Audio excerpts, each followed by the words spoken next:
నమస్కారం, న్యూస్ విజన్కు స్వాగతం. ముందుగా ముఖ్య అంశాలు.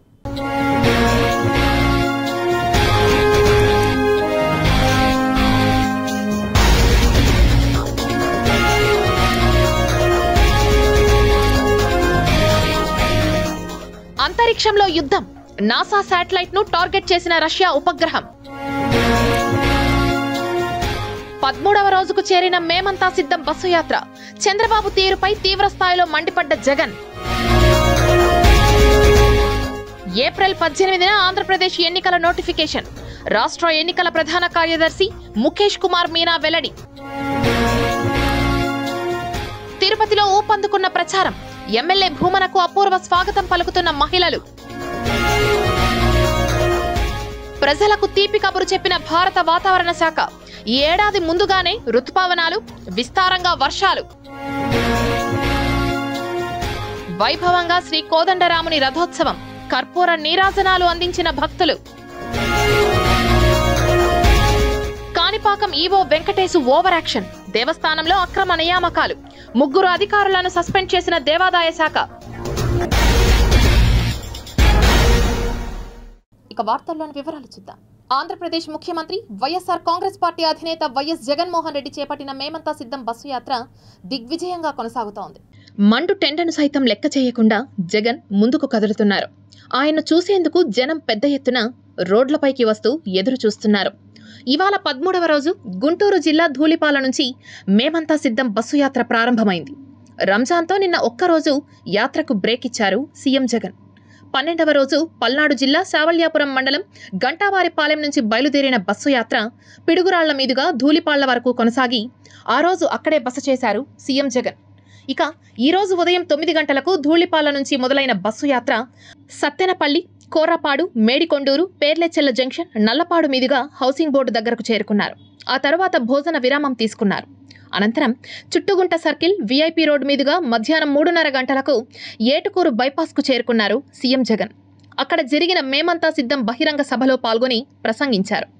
సభ తరువాత Takkellapadu bypass, Peddakakani bypass, Vengalarao Nagar, Namburu cross మీదుగా యాత్ర సాగింది.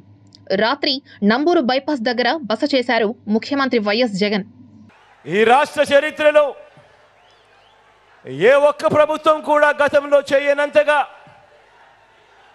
ప్రతి ఒక్క గ్రామంలోనూ పౌర సేవల్ని, పిల్లల చదువుల్ని, వైద్యాన్ని, రైతులకు అందుతా ఉన్న భరోసాను, వీటి అన్నింటితో పాటు అక్క చెల్లెమ్మల సాధికారతను, భద్రతను, అవ్వాతాతలు, వితంతువులు, దివ్యాంగుల ఆత్మగౌరవాన్ని పెంచిన ప్రభుత్వానికి మద్దతు పలకడానికి మీరంతా సిద్ధమేనా? గతంలో ఎప్పుడూ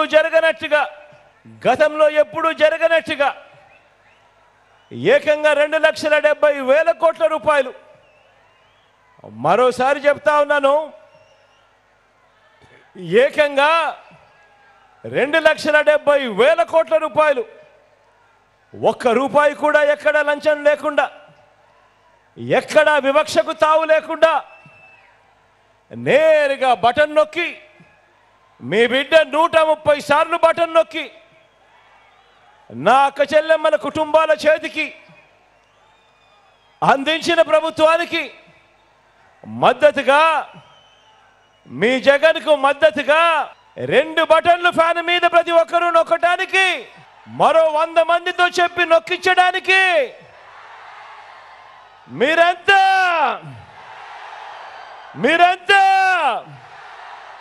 సిద్ధమేనా అని అడుగుతా ఉన్నాను. ఆంధ్రప్రదేశ్ లో ఇంటర్ ప్రథమ, ద్వితీయ సంవత్సర పరీక్షా ఫలితాలను విడుదల చేశారు. పరీక్షలు పూర్తయిన 22 రోజుల్లోనే ఇంటర్ బోర్డు అధికారులు ఫలితాలను విడుదల చేశారు. తాడేపల్లిలోని ఇంటర్ బోర్డు కార్యాలయం నుంచి కార్యదర్శి సౌరభ్ గౌర్ ఈ ఫలితాలను విడుదల చేశారు. రాష్ట్ర వ్యాప్తంగా ఇంటర్ ఫస్ట్ ఇయర్లో 67% ఉత్తీర్ణత సాధించగా, 2వ సంవత్సరంలో 78% ఉత్తీర్ణత సాధించారు. రాష్ట్రంలో కృష్ణా జిల్లా ప్రథమ స్థానంలో నిలవగా, ద్వితీయ స్థానంలో గుంటూరు జిల్లా, తృతీయ స్థానంలో విశాఖ జిల్లా నిలవగా, 7వ స్థానంలో తిరుపతి జిల్లా నిలిచింది. కాగా తిరుపతి జిల్లాలో ఇంటర్ మొదటి సంవత్సరంలో 70% ఉత్తీర్ణత సాధించగా రెండవ సంవత్సరంలో 81% ఉత్తీర్ణత సాధించారు.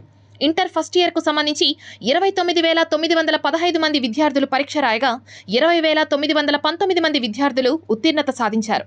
అలాగే ఇంటర్ సెకండ్ ఇయర్కు సంబంధించి 25,990 మంది విద్యార్థులు పరీక్ష రాయగా 21,062 మంది విద్యార్థులు ఉత్తీర్ణత సాధించారు. అలాగే వృత్తి విద్యా కోర్సులకు సంబంధించి మొదటి సంవత్సరంలో 1,086 మంది పరీక్షకు హాజరు కాగా 595 మంది ఉత్తీర్ణత సాధించారు. ద్వితీయ సంవత్సరంలో 963 మంది పరీక్షకు హాజరు కాగా 652 మంది ఉత్తీర్ణత సాధించారు. ఓవరాల్ రిజల్ట్ 67% అయితే ఆడపిల్లలి 71% ఉంది, మగపిల్లలది 64% ఉంది. ఇది జనరల్ స్కీమ్లో ఈ విధంగా దాదాపుగా ఒక 6-7 శాతం ఎక్కువ ఆడపిల్లలు వాళ్ళ రిజల్ట్స్ని సాధించగలిగారు. ఈ ఒక ఫలితం వల్లనే మీ ఫ్యూచర్లో మీరు చేస్తున్నారో చేస్తారో ఏమిటో అనేది డిసైడ్ అవ్వదు. కాబట్టి దయచేసి ఎట్టి పరిస్థితుల్లో కూడా ఎట్లాంటి క్షణిక ఆవేశంతో కానీ ఏదైనా డిసప్పాయింట్తో కానీ ఎవరు కూడా ఏటువంటి తప్పు చర్యలు తీసుకోకూడదని నేను అనుకుంటా ఉన్నాను. తండ్రి తల్లికి కూడా నేను ప్రత్యేకంగా వారిని కోరుతా ఉన్నాను. ఈ సమయంలో రిజల్ట్లు ఎట్లా వచ్చినా సరే మీ పిల్లలకి సపోర్ట్ చేయండి, మీ పిల్లల్ని సపోర్ట్ చేయండి, వాళ్ళకి అండగా ఉండండి. ఎట్టి పరిస్థితుల్లో కూడా వాళ్ళని కిందపరచుకోవడం కానీ వాళ్ళని అవమానించడం కానీ అట్లాంటి కార్యక్రమాలు ఎవరు కూడా చేయకూడదని నేను కోరుకుంటా ఉన్నాను. తిరుపతి జిల్లాకు సంబంధించి ఫస్ట్ ఇయర్లో వచ్చేసి 70% వచ్చింది రిజల్టు. సెకండ్ ఇయర్లో వచ్చేసి 81%. ఇవి జనరల్కి సంబంధించినటువంటి రిజల్ట్స్. గత సంవత్సరాలతో పోలిస్తే ఈ సంవత్సరము రాష్ట్ర స్థాయిలో 7వ స్థానంలో మొదటి సంవత్సరము, రెండవ సంవత్సరం కూడా 7వ స్థానంలో రావడము చాలా సంతోషకరమైన విషయము. తర్వాత దాంతోపాటు కొన్ని ఇన్స్ట్రక్షన్స్ కూడా వచ్చాయి. ఫెయిల్ అయిన విద్యార్థులు ఎవరైనా ఉంటే వాళ్ళు ఆర్సీ అంటే రీకౌంటింగు, ఆర్యు అంటే రీవెరిఫికేషన్ సంబంధించి వాళ్ళు ఈ నెల ఏప్రిల్ 18/4/24 నుండి 24/4/24 వరకు వాళ్ళు ఆర్సీకి అప్లై చేసుకోవచ్చు. తిరుపతి శ్రీ కోదండరామస్వామి వారి ఆలయ వార్షిక బ్రహ్మోత్సవాల్లో భాగంగా 8వ రోజు స్వామివారు రథంపై తిరువీధుల్లో ఊరేగుతూ భక్తులను అనుగ్రహించారు. తిరుపతి శ్రీ కోదండరామస్వామి వారి ఆలయ వార్షిక బ్రహ్మోత్సవాలను టీటీడీ అత్యంత వైభవంగా నిర్వహిస్తోంది. ఇందులో భాగంగా శుక్రవారం ఉదయం శ్రీ సీతారామ లక్ష్మణ సమేత ఆంజనేయ స్వామి వారు మహారథంపై ఊరేగుతూ భక్తులను కటాక్షించారు. శ్రీరాముని రథోత్సవం కన్నుల పండువగా సాగింది. స్వామివారు రథంపై తిరుమాడ వీధుల్లో విహరిస్తూ భక్తులకు దర్శనమిచ్చారు. ఈ అద్భుత దృశ్యాన్ని చూసేందుకు వచ్చిన భక్తులతో తిరువీధులు కిటకిటలాడాయి. భక్తుల శ్రీరామనామ స్మరణతో మాడవీధులు మారుమోగిపోయాయి. గుర్రాల వంటి ఇంద్రియాలను మనస్సు అనే తాడుతో కట్టి రథం వంటి శరీరాన్ని రథికుడైన ఆత్మ ద్వారా అదుపు చేయాలనే తత్వజ్ఞానాన్ని బోధించడమే ఈ రథోత్సవం ప్రత్యేకత. ఇంతటి ప్రాశస్త్యం కలిగిన రథోత్సవంలో భక్తులు పెద్ద సంఖ్యలో పాల్గొని రథాన్ని ముందుకు లాగడం కోసం పోటీ పడ్డారు. ఈ రథోత్సవంలో భక్తులకు ఎలాంటి ఇబ్బందులు కలగకుండా ఉండేలా టీటీడీ అన్ని రకాల చర్యలను చేపట్టింది. ఇంటింటా ఎన్నికల ప్రచారంతో MLA TTD chairman Bhumana Karunakar రెడ్డికి అపూర్వ స్వాగతం లభించింది. ఎన్నికల ప్రచారంలో పాల్గొన్న వారు వైఎస్ఆర్సీపీకి మద్దతు ప్రకటించారు. అవ్వాతాతలకు, అక్క చెల్లెమ్మలకు భూమన కరుణాకర్ రెడ్డి ఆత్మీయ పలకరింపు అందరినీ ఆకట్టుకుంది. TTD chairman Tirupati MLA Bhumana Karunakar Reddy శుక్రవారం ఉదయం స్థానిక 50వ డివిజన్లో ఆ డివిజన్ కార్పొరేటర్ అనిల్ కుమార్ ఆధ్వర్యంలో ఇంటింటా ఎన్నికల ప్రచారం నిర్వహించారు. గడప గడపకు వెళ్లి కరపత్రాలను అందజేస్తూ ఫ్యాన్ గుర్తుకే ఓట్లు వేయాలని అభ్యర్థించారు. అవ్వాతాతలు, అక్క చెల్లెమ్మలను ఆప్యాయంగా పలకరిస్తూ ప్రచారాన్ని కొనసాగించారు. మరోసారి వైఎస్ఆర్సీపీకే మద్దతు ఇవ్వాలని ప్రజలను కోరారు. వైఎస్ జగన్మోహన్ రెడ్డిని మళ్లీ ముఖ్యమంత్రిగా గెలిపించుకుంటే ఇప్పుడున్న వాటికంటే మరిన్ని మెరుగైన సంక్షేమ పథకాలు అమలు చేస్తారని వివరించారు. వైఎస్ జగన్మోహన్ రెడ్డి ఔదార్యంతో తిరుపతిలో అనేక మంచి కార్యక్రమాలను పూర్తి చేయడం జరిగిందని అన్నారు. గొప్పగా ఆలోచించే సామర్థ్యం ఉన్న భూమన అభినయని అందరూ ఆశీర్వదించాలని కోరారు. తిరుపతిని దేశంలోనే ఒక ఆదర్శ నగరంగా తీర్చిదిద్దిన భూమన అభినయని ఎమ్మెల్యేగా గెలిపించుకుంటే తిరుపతి అగ్రస్థానంలో నిలుస్తుందని వివరించారు. ఈ సందర్భంగా భూమన కరుణాకర్ రెడ్డికి అపూర్వ స్వాగతం లభించింది. స్థానికులంతా తమ మద్దతు వైఎస్ఆర్సీపీకే అని ప్రకటించారు. పూలు జల్లుతూ మంగళ హారతులు పడుతూ తమ అభిమానాన్ని చాటుకున్నారు. ఇదిలా ఉండగా స్థానిక 27వ డివిజన్లో నగర మేయర్ శిరీష ఆధ్వర్యంలో ఇంటింటా ఎన్నికల ప్రచారం నిర్వహించగా స్థానిక 26వ డివిజన్లో ఆ డివిజన్ కార్పొరేటర్ తాజిన్ ఉదయవంశీ ఆధ్వర్యంలో ఎన్నికల ప్రచారం చేపట్టారు. తిరుపతి వైఎస్ఆర్సీపీ ఎమ్మెల్యే అభ్యర్థి భూమన అభినయని ఆశీర్వదించాలని అభ్యర్థించారు. ఫ్యాన్ గుర్తుకే ఓట్లు వేయాలని కోరారు. ఈ సందర్భంగా భూమన కరుణాకర్ రెడ్డికి ప్రజలు నీరాజనాలు పలికారు. అడుగడుగునా పూల వర్షం కురిపిస్తూ గజమాలలతో సత్కరిస్తూ తమ అభిమానాన్ని చాటారు. విజయోత్సవాలను తలపించేలా ఎన్నికల ప్రచారం కొనసాగింది. ఇంటింటా పట్టాలు, పెరిగిన జీతాలు టీటీడీ ఉద్యోగులకు అందకుండా టీడీపీ, జనసేన, బీజేపీ కూటములు కుట్రకు పాల్పడిందని TTD chairman MLA Bhumana Karunakar Reddy తీవ్రస్థాయిలో మండిపడ్డారు. ఉద్యోగస్తుల భద్రత చాలా ముఖ్యంగా భావించేటువంటి ఒక మనిషిగా మానవత్వంతో నేను టీటీడీ ఉద్యోగస్తులకు, రిటైర్డ్ ఉద్యోగస్తులకు ఇంటి స్థలాలు కేటాయించి తక్కువ జీతం తీసుకుంటున్నటువంటి ఎఫ్ఎంఎస్ ఉద్యోగస్తులకు, కాంట్రాక్ట్ ఉద్యోగస్తులకు జీతాలు పెంచితే ఆ ఇంటి పట్టాలు లేకుండా చేయటం కోసమని, జీతాలను ఆపివేయటం కోసమని ఎన్నికల కమిషన్ను కోరినారు అంటే కూటమి వ్యక్తులు మమ్మల్ని ఓడించటానికి టీటీడీ ఉద్యోగస్తుల యొక్క భవిష్యత్తును సర్వనాశనం చేయాలా అని తలంపు వీళ్లకు రావటం నిజంగా ఎంత బాధ కలిగించే విషయం అంటే, నిన్న ఎలక్షన్ కమిషన్కి ఇస్తారండి టీటీడీ ఉద్యోగస్తులకు నా కొడుకు ఓట్ల కోసమని వాళ్లకు పనులు చేశారు కాబట్టి నిలిపేయమని చెప్తారా? ఇంతకంటే దారుణం మరొకటి ఉన్నదా? టీటీడీ ఉద్యోగస్తులందరూ కూడా జీతం పెంచుకొని అందుకున్నటువంటి ప్రతి ఒక్కరూ కూడా నేను మీకు ఎందుకు చేశాను, ఈ రోజున బీజేపీ పార్టీకి సంబంధించిన, జనసేనకు సంబంధించిన, తెలుగుదేశానికి పార్టీకి సంబంధించిన నాయకులు మీకు ఇంటి పట్టాలు ఇవ్వకూడదని, దాన్ని నిలుపు చేయాలని, పెంచిన జీతాలను ఆపేయాలని జరుపుతున్నటువంటి కుట్రను గమనించవలసిందిగా కోరుతున్నాను. ఆంధ్రప్రదేశ్లో జరగబోయే సార్వత్రిక ఎన్నికలకు సంబంధించి 2024 నోటిఫికేషన్ విడుదల చేస్తామని రాష్ట్ర ఎన్నికల ప్రధాన అధికారి ముఖేష్ తెలిపారు. దీంతో పాటుగా నామినేషన్ ప్రక్రియ తేదీలు, అలాగే వాటి ఉపసంహరణ సంబంధించిన తేదీలను కూడా ఆయన తెలిపారు. ఎక్కడైనా ఎప్పుడైనా ఏమైనా కంప్లైంట్ వస్తే ఆ కంప్లైంట్ పైన మా ఇన్స్ట్రక్షన్ అంటే ఎలక్షన్ కమిషన్ ఇన్స్ట్రక్షన్ అంటే విదిన్ 24 hours ఆ కంప్లైంట్ని ఎంక్వైరీ చేయాలి, యాక్షన్ తీసుకోవాలి. తర్వాత యాక్షన్ ప్రకారం కమిషన్కి, సిఇఓకి, మళ్ళీ కమిషన్కి రిపోర్ట్ పంపించాలి. సో డిస్ట్రిక్ట్స్లో ఏ కంప్లైంట్ వస్తే అది జిల్లా కలెక్టర్ అంటే డిఈఓ, తర్వాత ఎస్పీ దీనికి సంపూర్ణ బాధ్యత ఉంటుంది. They should immediately take action and report to the commission. So నిన్నటి వరకు మన సీజర్స్ కూడా ఇప్పుడు 100 కోట్ల వరకు సీజర్స్ 16 తర్వాత అయినాయి. దాంట్లో సుమారుగా 25 కోట్ల వరకు క్యాష్ ఉంది, మిగతా డ్రగ్స్, మెటల్స్ ఇవి అన్నీ ఉన్నాయి. దీంతోపాటు ఈసారి ఎక్కడైనా ఎవరైనా వాలంటీర్ నుంచి ఎంప్లాయీ వరకు ఎవరైనా ఎక్కడైనా పొలిటికల్ యాక్టివిటీలు పార్టిసిపేట్ చేస్తే వాళ్ళ మీద కూడా యాక్షన్ తీసుకుంటున్నాము. సుమారుగా 900 వాలంటీర్స్ని ఈ రోజు వరకు రిమూవ్ చేయడం జరిగింది. కాంట్రాక్ట్ ఎంప్లాయీస్ కూడా చాలా కంప్లైంట్ వచ్చినాయి. సో 150 వరకు కాంట్రాక్ట్ ఎంప్లాయీస్ కూడా మనం తీసేసాము సర్వీస్ నుంచి. ఈవెన్ గవర్నమెంట్ ఎంప్లాయీ కూడా కొన్ని చోట్ల వచ్చింది. సో ఈ రోజు వరకు అరౌండ్ 120 గవర్నమెంట్ ఎంప్లాయీస్ మీద మేము డిసిప్లినరీ యాక్షన్ తీసుకున్నాము. 51 మంది గవర్నమెంట్ ఎంప్లాయీస్ని కూడా సస్పెండ్ చేయడం జరిగింది. సో తర్వాత ప్రతి జిల్లాలో ప్రతి కలెక్టర్కి, ప్రతి ఎస్పీకి క్లియర్గా ఇన్స్ట్రక్షన్ ఎలక్షన్ కమిషన్ అప్పుడు ఏం చెప్పింది అంటే వయలెన్స్ ఎక్కడైనా ఉంటే ఇమీడియట్గా యాక్షన్ తీసుకోవాలి. తర్వాత రీపోల్ ఎక్కడ కూడా జరగకూడదు. సో అండ్ ఎక్కడ ఏ విషయంలో కూడా ఈ పార్టీని ఫేవర్ చేస్తున్నారో ఆ పార్టీని ఫేవర్ చేస్తున్నారు ఆ కంప్లైంట్ కూడా రాకూడదు.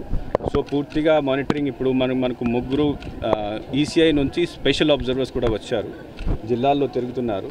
వేసవి ఉష్ణోగ్రతలతో ఉక్కిరిబిక్కిరి అవుతున్న ప్రజలకు భారత వాతావరణ శాఖ తీపి కబురు చెప్పింది. ఈసారి వర్షాలు సకాలంలో వస్తాయా లేదా అనే అనుమానాల నేపథ్యంలో ఐఎండీ ఈ కీలక విషయాలను వెల్లడించింది. జూన్, ఆగస్టు నాటికి లానినా పరిస్థితులు ఏర్పడితే రుతుపవనాలు గతేడాది కన్నా ముందే వస్తాయని, విస్తారంగా వర్షాలు కురుస్తాయని చెప్పింది. దేశంలోని అనేక ప్రాంతాల్లో వర్షాలు కురిసే విధంగా బలంగా రుతుపవనాలు వచ్చే అవకాశం ఉందని తెలిపింది. హిందూ మహాసముద్రం, డైపోల్, లానినా పరిస్థితులు ఒకేసారి క్రియాశీలకంగా మారడం వల్ల ఈ ఏడాది రుతుపవనాలు సాధారణం కన్నా ముందే రావచ్చని నిపుణులు అంచనా వేస్తున్నారు.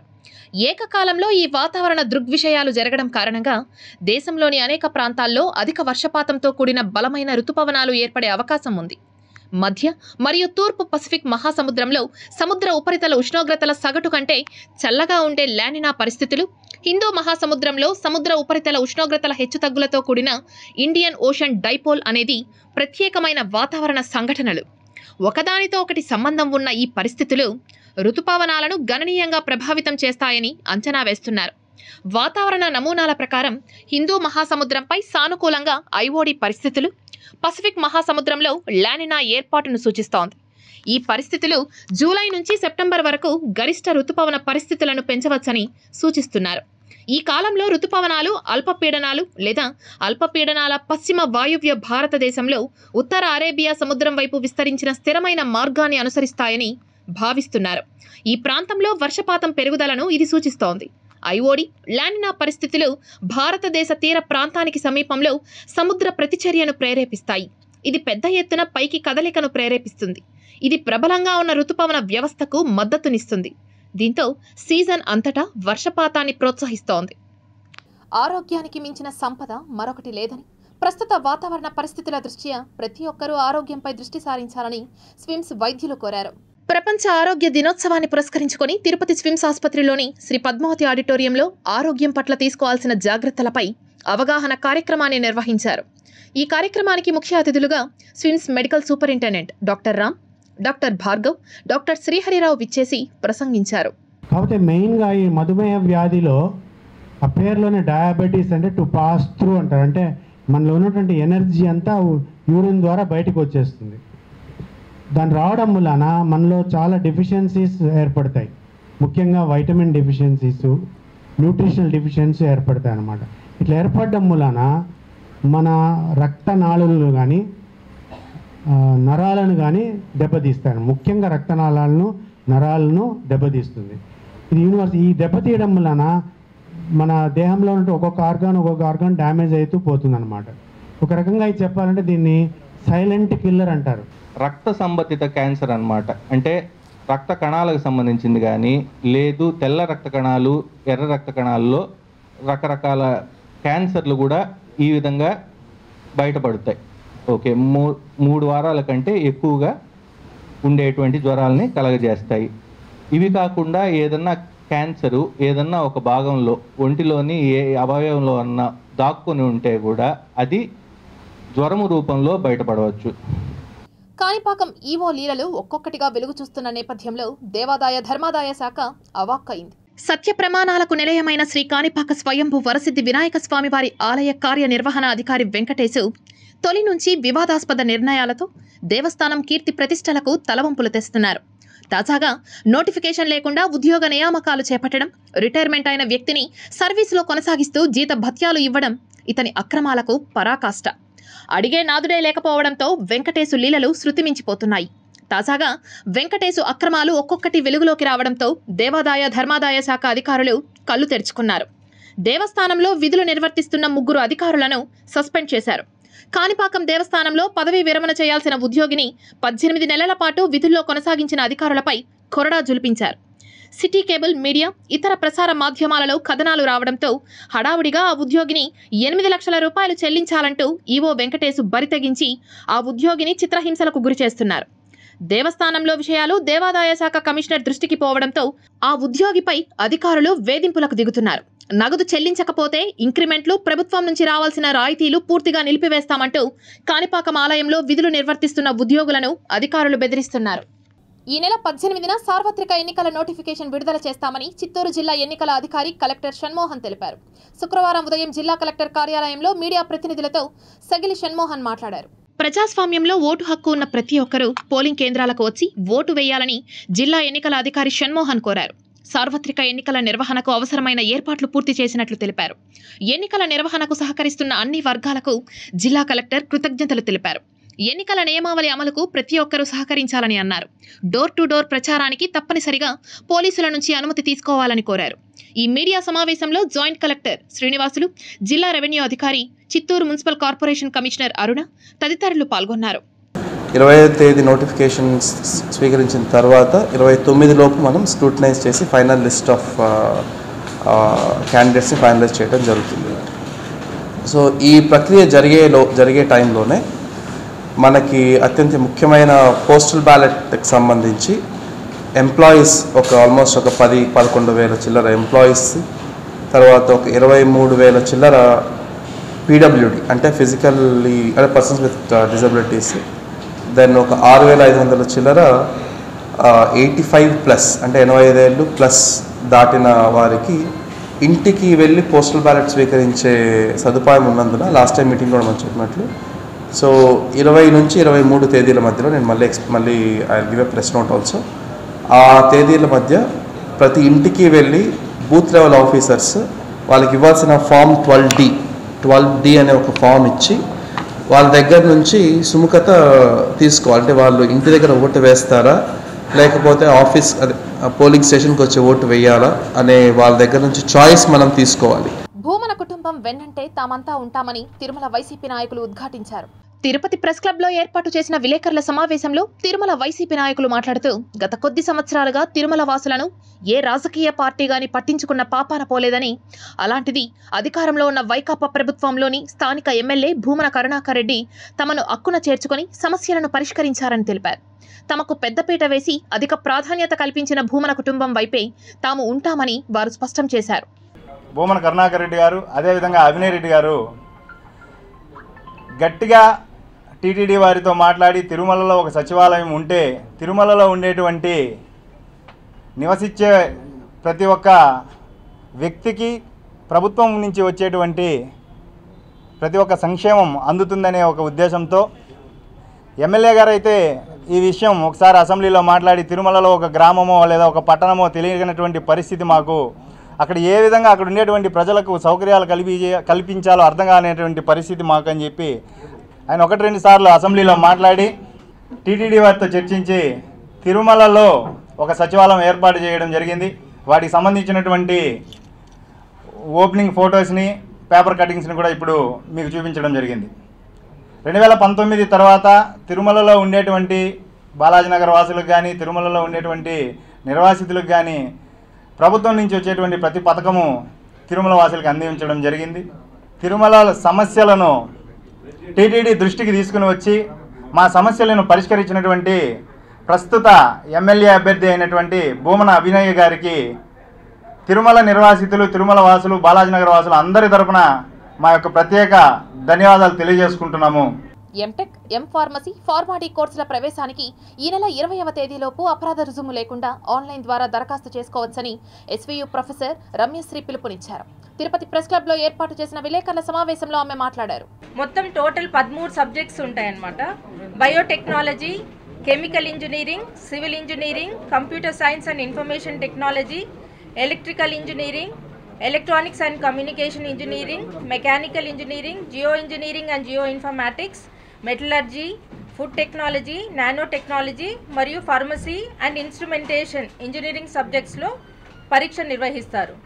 సో ఉదయం 9 గంటల నుంచి 11 గంటల వరకు 2 సెషన్స్ జరుగుతుంది. 3 days, మే 29, 30, 31 ఈ వచ్చే నెల జరగబోతుంది. సో దీంట్లో 2 సెషన్స్ ఉంటాయి. టోటల్ 13 సబ్జెక్ట్స్ 3 daysగా డివైడ్ చేస్తాము. మార్నింగ్ సెషన్ వచ్చి 9 నుంచి 11 వరకు ఉంటుంది. ఆఫ్టర్నూన్ సెషన్ మధ్యాహ్నం వచ్చి 2:30 నుంచి 4:30 వరకు ఉంటుంది. ప్రత్యేక తరగతుల పేరిట వేసవి సెలవుల్లో ప్రైవేట్ స్కూల్ తరగతులు నిర్వహిస్తే విద్యాశాఖ తగు చర్యలు తీసుకుంటుందని ఎంఈఓ బాలాజీ పేర్కొన్నారు. వేసవి సెలవుల్లో పూర్తిగా పిల్లలు వడదెబ్బ బారిన పడకుండా ఉండేందుకు తగు జాగ్రత్తలు తీసుకోవాలని తల్లిదండ్రులను విజ్ఞప్తి చేశారు. సెలవుల్లో పిల్లలను జాగ్రత్తగా చూసుకుంటూ రోజుకు 5 లీటర్ల నీళ్లు త్రాపిస్తూ జాగ్రత్తగా చూసుకోవాలని విన్నవించారు. తిరుపతి అర్బన్ ఎంఈఓ బాలాజీ మాట్లాడుతూ వేసవి సెలవుల్లో పిల్లలకు ప్రత్యేక తరగతుల పేరిట ప్రైవేట్ పాఠశాలల్లో తరగతులు నిర్వహిస్తే తగిన చర్యలు తీసుకుంటామని హెచ్చరించారు. ఎవరైనా గానీ ప్రైవేట్ పాఠశాలల్లో ప్రత్యేక తరగతులను నిర్వహిస్తే తమ దృష్టికి తీసుకువచ్చినట్లయితే వారిపైన శాఖాపరమైన చర్యలు తీసుకునేందుకు విద్యాశాఖ సిద్ధంగా ఉందని ప్రైవేట్ పాఠశాలల యాజమాన్యాన్ని హెచ్చరించారు. ప్రభుత్వ పాఠశాలలు చివరి పనిదినంగా 23వ తేదీ ఉంటాయి. కానీ కొన్ని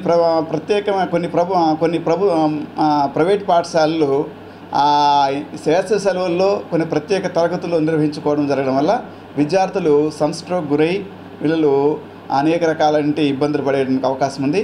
కాబట్టి ప్రైవేట్ పాఠశాల యాజమాన్యం కూడా దీన్ని గమనించి విద్యార్థులకందరికీ కూడా ఏప్రిల్ 23వ తేదీ చివరి పనిదినంగా ప్రకటించాలని, అదేవిధంగా జూన్ 12వ తేదీ మొదటి పనిదినంగా తిరిగి ప్రారంభమయ్యేట్టుగా చేయాలని నేను అందరినీ ప్రైవేట్ యాజమాన్యం పాఠశాలందరూ కూడా కోరుతున్నాను. విద్యార్థులు కష్టపడి కాకుండా ఇష్టపడి చదవాలని, అప్పుడే శ్రమ వారి ఆయుధంగా మారి విజయం బానిస అవుతుందని ఎస్వీయూవీసీ ఆచార్య శ్రీకాంత్ రెడ్డి తెలిపారు.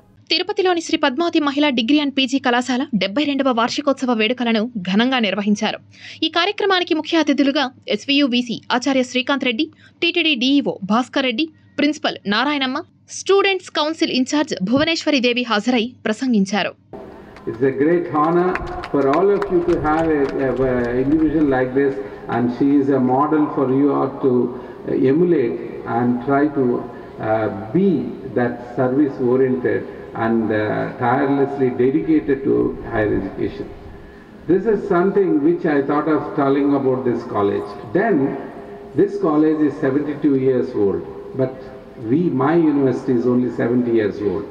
So this is older than this Venkateshwara University, and it has been even in the history. హారాం చోరులకు పుట్టినిల్లు చిత్తూరు టీడీపీ ఆఫీస్ అని వైసీపీ ముస్లిం నాయకులు దుయ్యబట్టారు. అన్నదమ్ముళ్లా కలసిమెలసి జీవించే చిత్తూరు ముస్లింలపై, చిత్తూరు ప్రజలపై బెంగళూరుకు చెందిన హారాంల ముఠా నాయకుడు గురజాల జగన్మోహన్ నాయుడు దౌర్జన్యం చేస్తున్నారని ముస్లిం సోదరులు తెలిపారు. ఈ సమావేశంలో ముస్లిం నాయకులు రషీద్, ఘనీ, షఫీ, సయ్యద్, షకీల్, ముస్తాన్ ఖాన్, నవాజ్, మొహుద్దీన్, ఆరిఫ్, ముస్తాక్ తదితరులు పాల్గొన్నారు. ఆ ఈద్గా ప్రాంతంలో వచ్చి కొందరు మందు తాగి కూడా కొందరు టీడీపీ నాయకులు విజయాంధ్ర రెడ్డి అన్న పేరును ఇది చేయాలని ఆయన ప్రశాంతంగా వచ్చి ఆడ ప్రార్థన చేసి దువా చేసుకుంటున్న ముస్లిం సోదరులకు ఆయన శుభాకాంక్షలు తెలపడం జరిగింది. అంతేగాని ఎన్నికల కోడ్ ఉన్నప్పుడు ఒక రాజకీయ నాయకులు కానీ ఆలోచించాలి. ఒక రాజకీయ నాయకులు ఉంటే ఇంకొక రాజకీయ నాయకులు రాకూడదు అనేసి ఆ సంస్కారం తెలుగుదేశం పార్టీ వాళ్ళకి లేదా? మీకు తెలుదా? ఎన్నికల కోడ్లో ఉంది. ఒక చోట ఒక నాయకుడు ఉన్నప్పుడు ఆ ప్రాంతానికి రాకూడదన్న ఆ విషయం కూడా మీరు తెలుసుకోవాల్సిన అవసరం ఉంది. కేవలం రాజకీయ లబ్ధి కోసం, ఓట్ల కోసం మీరు ఎక్కడో నుంచి వచ్చి చిత్తూరులో రాజకీయాలు చేయాలనుకుంటే అది జరగదు. కేవలం ఇప్పుడు విజయానంద రెడ్డి గారు కూడా చాలా మైనారిటీలు ఇచ్చిన ఇఫ్తార్ విందులకి హాజరయ్యారు, కానీ ఎక్కడ కానీ పార్టీ సింబల్ పెట్టుకొని కానీ ఒక ప్రచారం కార్యక్రమం కానీ ఎక్కడ చేయలేదు. కేవలం నన్ను ఆశీర్వదించండి అనేసి మాత్రమే ముస్లిం ప్రజలతో ఆ అల్లాని వేడుకోవడం జరిగింది. కానీ వీళ్ళు ఏం చేశారు మొన్న అంటే పార్టీకి బీజేపీ జెండా తీసుకొని వచ్చేసి, టీడీపీ జెండాలు తీసుకొని వచ్చేసి అక్కడ కట్టి ప్రజల మధ్యలో ఒక మైనారిటీలు ఇంతకాలం చిత్తూరులో ఎప్పుడు మైనారిటీల మధ్యలో ఎప్పుడు గొడవలేదు. ఇంతకాలంగా మైనారిటీలు ఎటువంటి పార్టీలో పోయినా కూడా వాళ్ళ మధ్యలో ఎప్పుడు చిచ్చులేదు. కొత్తగా ఈ బీజేపీతో టీడీపీ టైఅప్ అయిన తర్వాతనే ఈ మత గల్వాళ్ళు ఈ సృష్టించడానికి తద్వారా లబ్ధి పొందడానికి చాలా వరకు ప్రయత్నం చేస్తున్నారు. Tirupati gold jewellery and silver merchants association సమాచారం మేరకు తిరుపతి లోకల్ బులియన్ మార్కెట్లో బంగారం, వెండి ధరలు ఇలా ఉంటాయి. 24 క్యారెట్ల అపరంజి బంగారం 10 గ్రాముల ధర 75,420 రూపాయలు. 22 క్యారెట్ల బంగారం 1 గ్రాము ధర 6,737 రూపాయలు. వెండి 1 కేజీ ధర 86,700 రూపాయలు. రీటైల్ వెండి 1 గ్రాము ధర 88 రూపాయల 70 పైసలుగా ఉంటుంది. వార్తలు ముగించే ముందు ముఖ్యాంశాలు మరోసారి చూద్దాం.